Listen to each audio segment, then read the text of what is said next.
Is there any adult-educated person on Earth who doesn't know about dinosaurs?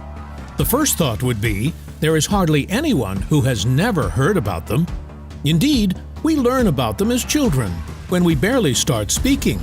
Cartoons, toys, drawings, and then movies, videos, articles, even ordinary ads. The ancient lizards are often shown in the most surprising places. As a result, the average city dweller knows more about dinosaurs than about a bird on a branch outside their window. Are there many who know what was before the dinosaurs? What animals lived 100 million years before them? Or what fearsome beasts lived 50 million years after them? We bet there are far fewer experts here. But there must have been some creatures living on the planet at those times, right? And some of those creatures were scarier than the dinosaurs, if not in size, then in appearance. Today, you're going to discover what ancient fish had a bite force twice stronger than a modern polar bear. What ancient bird had a wingspan almost as large as an F-16 fighter jet? What monster had the body of a bull and the head of a boar? And many more interesting things. Ancient animals scarier than dinosaurs.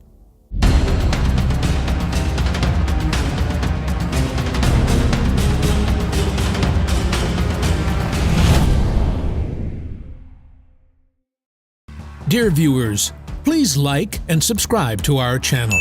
It's easy to do, and it will help YouTube a lot.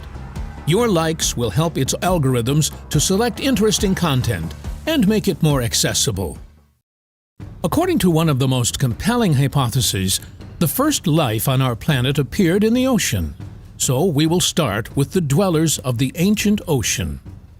The hero of the first story is Dunkleosteus, a predator that reigned in the depths of the Devonian seas 100 million years before the dinosaurs.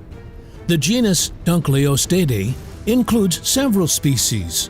We can talk not about all of them, so let's get to know the most formidable one, Dunkleosteus terrelli. Let's take a look at it. We have here an ancient fish with body, fins, and tail like those of fish living in the mid-water, not near the bottom. In biology, such fish are called pelagic. Pay attention to the head of the Dunkleosteus.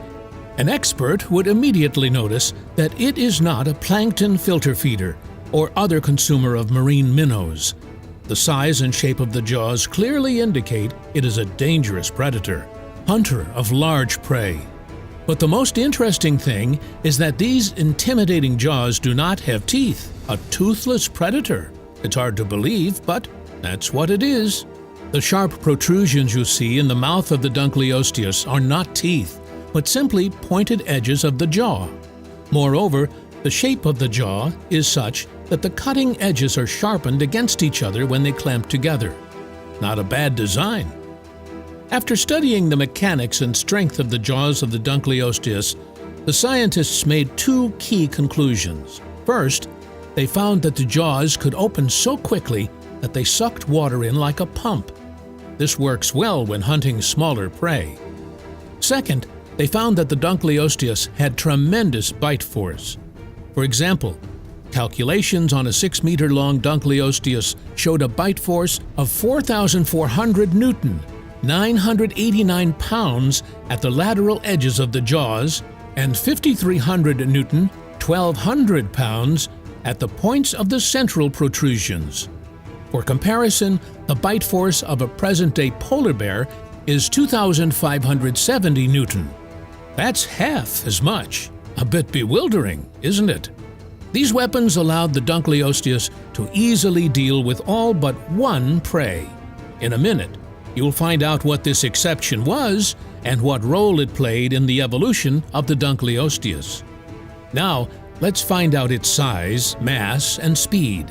The evidence at this point is contradictory, as the full skeleton of an adult predator has yet to be discovered.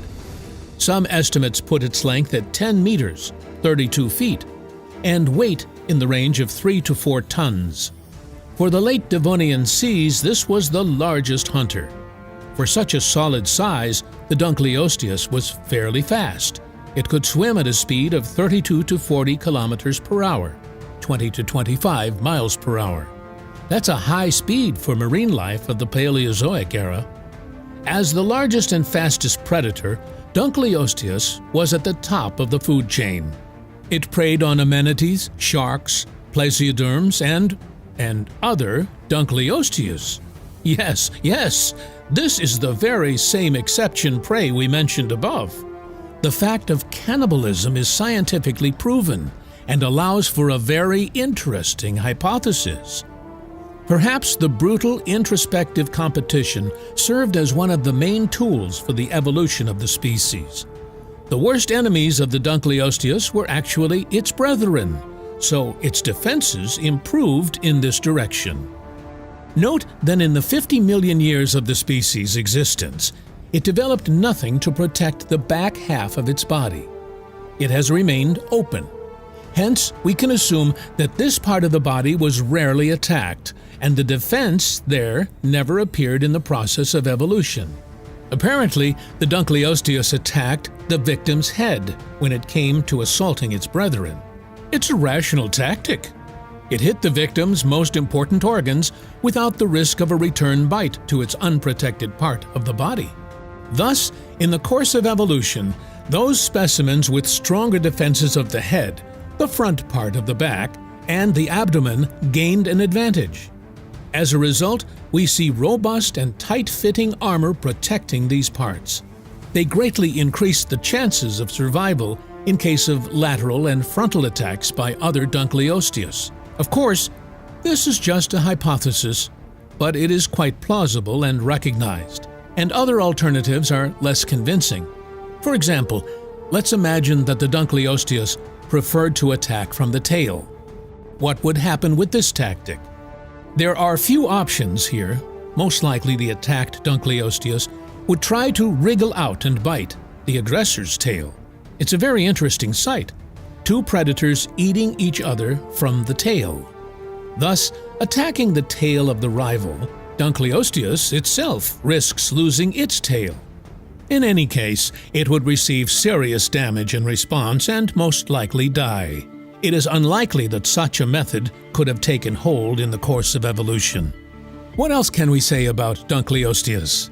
Judging by the facts, it was the apex marine predator of its time and was in harmony with its environment. Accordingly, its extinction must have been associated with profound changes in that environment. The extinction of Dunkleosteus at the end of the Devonian is associated with two peaks in the global extinction process: the Kelwasser event, 372 million years ago, and the Hagenberg event at the Devonian Carboniferous boundary, 359 million years ago. According to current scientists, the Hagenberg event put an end to the diversity of marine species in the Devonian seas. There is no consensus on the causes of the extinction. Various hypotheses are suggested, including such exotic ones as supernova explosion or asteroid impact. Also, there is a hypothesis that the growth of forests, the movement of vegetation from coastal zones to the depths of the continent, resulted in a lack of oxygen in the water of Devonian coastal ecosystems. It is easy to imagine the objections of the opponents of this hypothesis. It is impossible, they would say. The more forests, the more oxygen in the atmosphere. It's really so, but the point of the hypothesis is the decrease of oxygen in the water, not in the atmosphere. There was less oxygen in the coastal waters due to the increased mass of decaying organic matter. This was the result of the forests growing deep inland. They changed the structure and composition of the soil, enriching it with organics. River flow changed accordingly. River water carried a lot of organics and other substances that stimulated the growth of microalgae into marine ecosystems. As they died and decayed, they took oxygen from the water. The lack of oxygen first led to the extinction of lower links of food chains, and then to the mass extinction of apex predators. In addition, sea currents may have changed during this period, and a large amount of hydrogen sulfide from deep waters entered coastal waters. The mystery of the extinction of Dunkleosteus is still waiting to be solved. Today, one thing is known for sure: a magnificent apex predator, perfectly adapted to natural conditions, completely disappeared from our planet. The hero of our next story, Doriaspis, also lived in the ocean depths of the early Devonian about 415 to 395 million years ago. Doriaspis was a jawless fish with an unusual body shape. Its remains were first discovered by Swedish phytopaleontologist Alfred Gabriel Nathorst during an expedition in 1882. 2 years later, the find was studied and described by British zoologist Edwin Ray Lancaster. He also gave the Doriaspis its first name, Scaphespis nathorsti. In the 20th century, a British geologist, Errol Ivor White, began to study the curious fish. He completed the classification of the new species, and it had to be named somehow. White noticed that the outline of the fish looked like a combination of a spear and a shield. Taking the Greek names for these objects, he gave the ancient fish the name Doriaspis. Of course, we cannot say that this prehistoric fish was more terrifying than a dinosaur, at least because of its negligible size.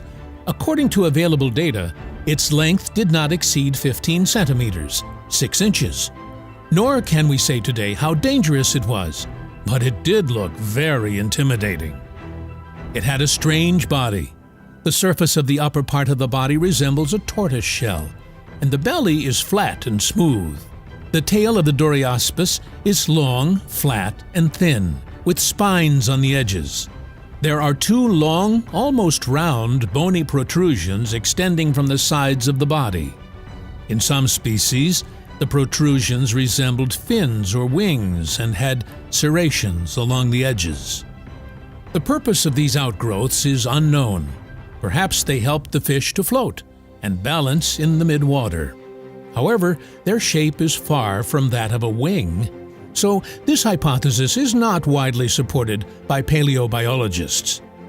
According to other versions, the lateral protrusions serve for species recognition and also as a specific tool for digging up silt. It is difficult to assess the plausibility of these options because it is still not clear what mode of life Doriaspis had. It is not proven that this fish was pelagic, that is, lived in the mid-water, but there is no evidence that it lived in the sediment area either. It is difficult to determine the function and purpose of any part of the body of an unusual fish unless we know how and where this fish lived, and how and what it fed on. This is not good for science, but you can give free rein to your imagination. Try to suggest your own version of the purpose of the lateral protrusion. Who knows? Maybe your hypothesis will push science forward. By the way, in the case of Doriaspis, this is not the only area for your hypothesis. The point is that the situation with the purpose of the central spike, or in scientific terms, rostrum, is not clearer.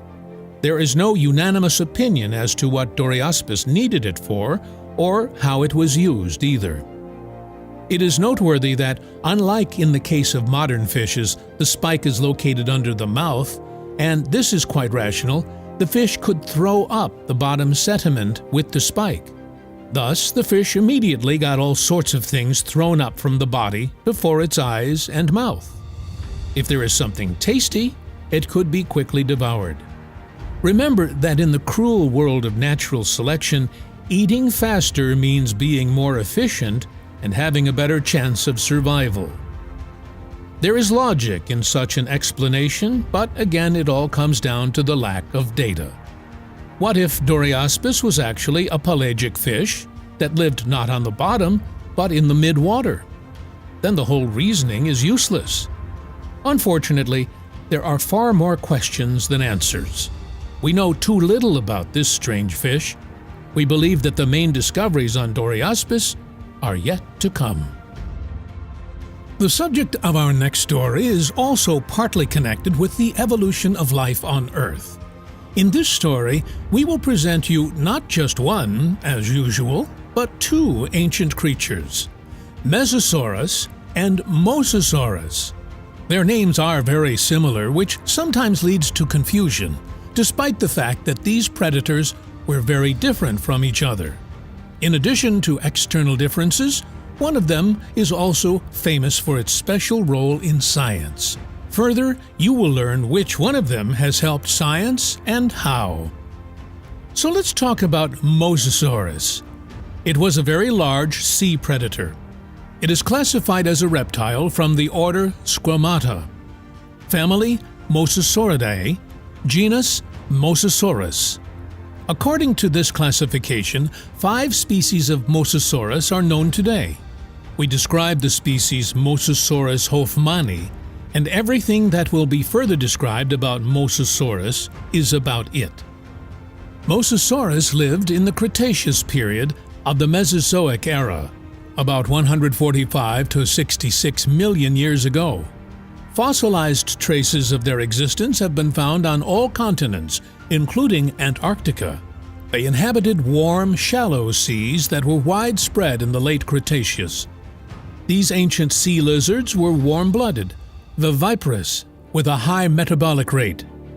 An adult Mosasaurus could exceed 10 meters, 32 feet in length, and weighed up to 70 tons. Their average lifespan was about 42 years. Mosasaurus fed on bony fish, cephalopods, sharks, and marine reptiles. Sea turtles were its main prey. In the last 20 million years of the Cretaceous period, Mosasaurus drove out all their competitors represented by large mackerel sharks, the last pliosaurs, and earned the title of the top sea predator of their time. Mosasaurus became extinct about 66 million years ago, along with dinosaurs and petrosaurs in a mass extinction at the end of the Cretaceous period. As apex predators, they significantly influenced the evolution of many sea animal species. Notably, the evolution of Mosasaurus gives us useful information about another interesting process. We know that the ancestors of the Mosasaurus lived on land, so the evolution of this predator helps us understand how the transition of a reptile group to an aquatic habitat occurred. Now let's talk about Mesosaurus. Mesosaurus fossilized remains have been found in early Permian sediments. These sediments were formed 299 to 271 million years ago, so scientists believe that Mesosaurus lived in this period. It had neither impressive size nor weight. It was only about a meter, 3.3 feet long, and it fed on small crustaceans and other minnows. A seemingly unremarkable, humble saurian, but it played an important role in the history of Earth science. An important fact was that Mesosaurus lived in fresh water. It could not stay long in salt water, respectively, it could not cross the ocean. Another important point, Mesosaurus appeared almost simultaneously in South Africa and South America. The German meteorologist Alfred Wegener drew attention to these details. Knowing that Mesosaurus could not cross the ocean, Wegener decided that Africa and South America were once a single whole. On this basis, he proposed a theory of the continent's origin as a result of the splitting of an early supercontinent into several parts. Wegener published his hypothesis in 1912. Later, this idea, after thorough revision, turned into the modern theory of tectonic plate movement. This is how Mesosaurus from ancient times influenced modern science in a very unexpected area. This is its role in science, which we promised to tell you about. You have to admit, we have a lot to commend the humble freshwater lizard for. Now, let's move from the ocean to land and get to know amazing and fearsome creatures that lived after the dinosaurs. In the late 1880s, paleontologists Carlos Ciriaco Amenguino and Francisco Pascaccio Moreno reported to the world the existence of Phorusrhocidae, ancient flightless birds. This fact led to the realization that the entire history of flightless birds is like an iceberg. The few species that live now are just the tip. Most of this iceberg is hidden in the past, and part of the hidden history was the giant Phorusrhacos, which appeared in the Paleogene after the extinction of the dinosaurs. In total, there are about 20 known species of them. Phorusrhacos roamed South America about 62 million years ago, until the mid-Pleistocene about 1.3 million years ago. An adult Phorusrhacos reached 2.5 meters, about 8 feet in height, and weighed 150 kilograms, 330 pounds on average. It had a large head and a bulky beak flattened on the sides. The end of the beak had the shape of a large hook. The ancient bird leaned on powerful legs with large claws on its toes. These details unambiguously indicate the predatory mode of life of these birds. Thanks to their long, muscular legs, Phorusrhacos were able to stalk and chase their prey long and efficiently. They were key predators in South America during its long geographic isolation. About 2.7 million years ago, North and South America united. The faunas of the continents began to blend, and the Phorusrhacos gained competitors. The invaders were stronger, so the local predators lost to them, and gradually became extinct. One of the Phorusrhacos, Titan's wallery, tried to escape. This species made it to North America on foot, but even there a cruel fate befell it. The remains of this species were found in the south of the USA. Today, Phorusrhacos is of interest not only as a bird that lived millions of years ago. This species is of great value as a result of development in isolation. One must agree that a bird that abandoned flying is an interesting evolutionary experiment. There are still debates about the reasons for this, and they may have a very interesting conclusion. The fact is that natural selection plays a major role in evolution. In a highly simplified form, it works as follows. Features that are useful for survival and reproduction are strengthened, while harmful ones eventually disappear along with their bearers. They simply die out. The main mechanism here is random mutations, due to which features appear or disappear, and natural selection only reinforces the successful version. The role of natural selection in evolution is well known. So the question is, what was wrong with Phorusrhacos? We know for sure that it had no competitors, which would have caused it to give up flying. So why did its wings diminish greatly in the course of evolution? Why did it stop flying? It wasn't easy to find a reason, but it was found. It has to do with the behavior of these huge birds. They didn't need to fly to find food, to reproduce effectively. They didn't want to fly just to admire the terrain from above. Flying may be a pleasant activity, but it is very energy-consuming and potentially risky. The last two arguments were decisive and gradually led to the Phorusrhacos to give up flying completely. The wings of the Phorusrhacos remained, but gradually shrank to a size useful in an exclusively terrestrial life. Natural selection, of course, did not disappear.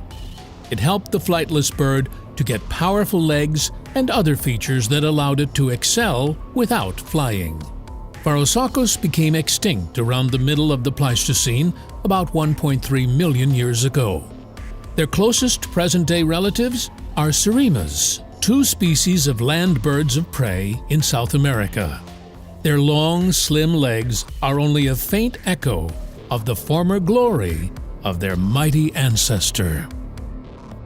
The biography of Phorusrhacos tells us that after the dinosaurs, the birds managed to adapt to a purely terrestrial life, and there were even territories where they ranked as the dominant predators. This is certainly an amazing transformation, but you're probably wondering, what happened to the sky? Did all descended to the ground and the sky stayed empty after the pterodactyls became extinct? Now you'll learn who got the reins of the sky after the flying lizards. Meet Argentavis. According to modern data, Argentavis lived in the territory of modern Argentina during the Miocene epoch, about 23 to 5.3 million years ago. This means that in terms of time and place, its biography overlaps with the biography of the hero of our previous story, Phorusrhacos. Argentavis was about twice the size of the largest flying bird of today, the Andean condor. Argentavis had a wingspan of about 7 meters, which is only 3 meters less than that of the famous F-16 fighter. In terms of size, it could have rivaled the Pterasaurus, but those had died out long before its appearance. Argentavis weighed between 70 and 72 kilograms, 154 and 159 pounds. The height or distance from the ground to the top of the standing bird reached 180 centimeters, 6 feet. Just imagine yourself next to such a birdie. You've probably started to wonder how such a giant even took off. How high and how long could it fly? Research in this area has led to interesting conclusions. It turns out that the pectoral muscles, and this is the main power machine of flight, of Argentavis were smaller than those of other flying birds in percentage terms. This means only one thing: Argentavis could not stay in the air for long, continuous flapping its huge wings. Most likely, Argentavis relied on air currents and flapped its wings only during the takeoff and landing phases. Thus, the large wings helped it to stay in the sky as long as necessary, relying on the rising air currents. In addition, such wings made it possible not only to soar in the sky, but also to fly effortlessly in any direction. To do this, Argentavis gained altitude in the rising currents and then glided down in the desired direction. As a result, Argentavis could fly long distances with almost no wasted energy. This is an extremely energy-efficient type of flight that is used by glider pilots today. Takeoff was the most difficult task, as its huge wings inevitably touched the ground as it flapped. It probably relied on air currents here as well. It could run towards the wind so that lift force was generated and then use its strong legs to jump up into the air. Argentavis might also have used a jump from the top of some hill to take off. Now it's time to understand why it flew. I hope none of you have been confused by this question. Apparently, it flew to get food, and scientists have found out what kind of prey it was looking for. It is recognized that Argentavis was carnivorous, but it was not an active predator. That is, it did not attack and kill. It had an inappropriate body shape and relatively weak pectoral muscles for this purpose. The most likely behavior for Argentavis was that of a scavenger. The life of a scavenger is much more relaxed, and success there is achieved through fewer energy waste. As for competitors, they were small mammalian scavengers unable to confront Argentavis due to its size. It is not difficult to answer the question of who provided it with prey. Let's just remember that the main predators of Miocene South America were flightless birds, Phorusrhacidae, which we have just described. They could easily destroy large prey, and perhaps it was these predators that provided the large amounts of carrion that helped Argentavis to survive. It only needed between 2.5 and 5 kilograms, 5.5 to 11 pounds, of meat each day.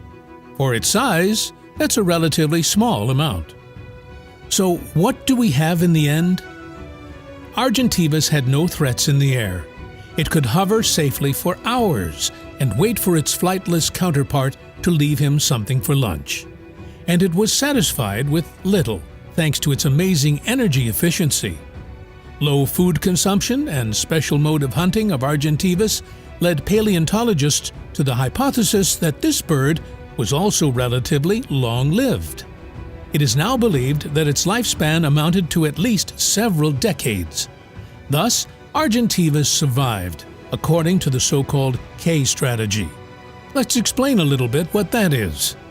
The K strategy is living within the boundaries of one's ecosystem without changing numbers. The number of specimens is determined by the food reserves in the ecosystem. With this strategy, a small, stable population of scavengers has a good chance of survival. Argentivus laid 1 or 2 eggs every 2 years, so it had few nestlings. According to the K strategy, they stayed with their parents until they learned to find food on their own. With this reproductive rate, the number of other species did not increase, but neither did it decrease, since Argentivus died mostly from old age and diseases. Other causes accounted for no more than 2% of the death rate. Although Argentivus was undoubtedly a successful predator, this did not save the species from extinction. It did not survive to the Pliocene, and today only fossils of millions of years old prove its existence. At this point, we've finished talking about flying and non-flying prehistoric birds. It's time to move on to the most interesting animals after the dinosaurs, the mammals. One of the most interesting ones is Platybelodon. It belongs to the genus of Gomphotherium, extinct proboscidean, relatives of modern elephants. They lived in Africa, Eurasia, and North America during the Miocene and Pliocene eras more than 15 million years ago. In the Pleistocene epoch, after the merger of North and South America, the faunas of the continents mixed, and the Great American Interchange took place. And so, Gomphotherium got to South America as well. The only territories they couldn't reach were Australia and Antarctica. Gomphotherium reached the peak of its diversity in the late Miocene and became extinct in the Pleistocene. Externally, the Platybelodon looked very much like an elephant. It had 2 upper and 2 lower tusks, but unlike modern elephants, its upper tusks were bent downwards. Science doesn't know the reason for this, although there must be a reason. We know that evolution doesn't tolerate useless things.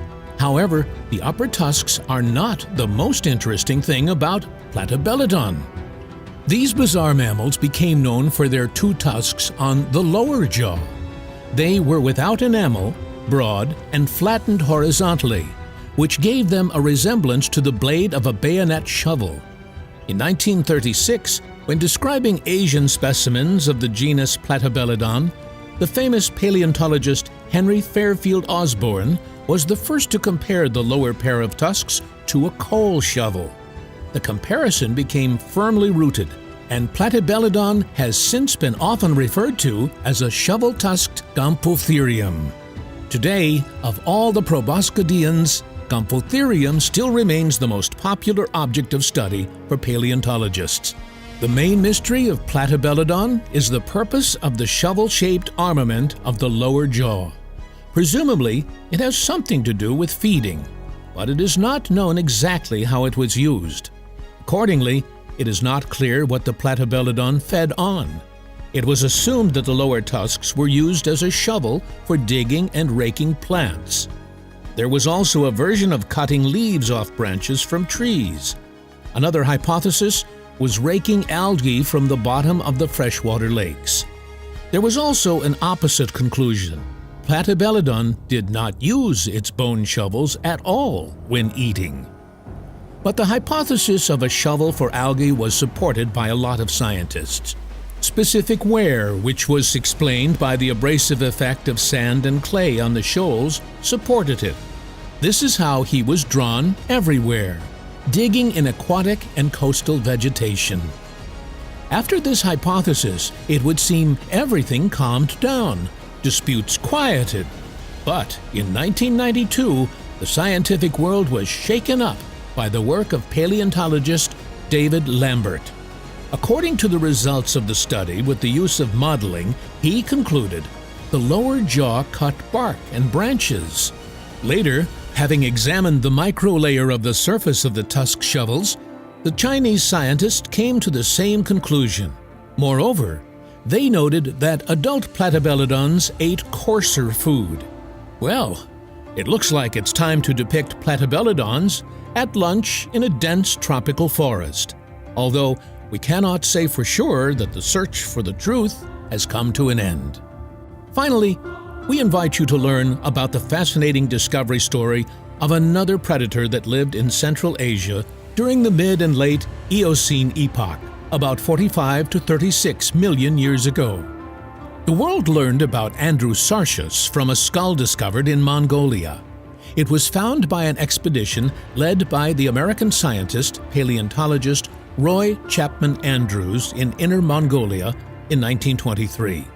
The skull was found in the Erden Manga sediments formed at the end of the mid-Eocene.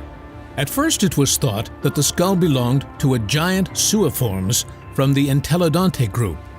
These are extinct mammalian predators with a body resembling a bull and a head resembling a boar. We immediately recall the ancient Greek myths about the Minotaur, right? However, this hypothesis didn't last long. A year later, the above-mentioned paleontologist Henry Fairfield Osborn determined the found skull belonged to a predator from the family Mesoneichidae. He also described the new predator and named it Andrewsarchus in honor of Roy Andrews, the head of the expedition that found the skull. When reconstructing Andrewsarchus, it was found that its body length was 3.8 to 4.5 meters, 12.5 to 13.1 feet, and its tail was 1.5 meters, 5 feet long. The weight of this ancient predator could have exceeded a ton, 2,200 pounds.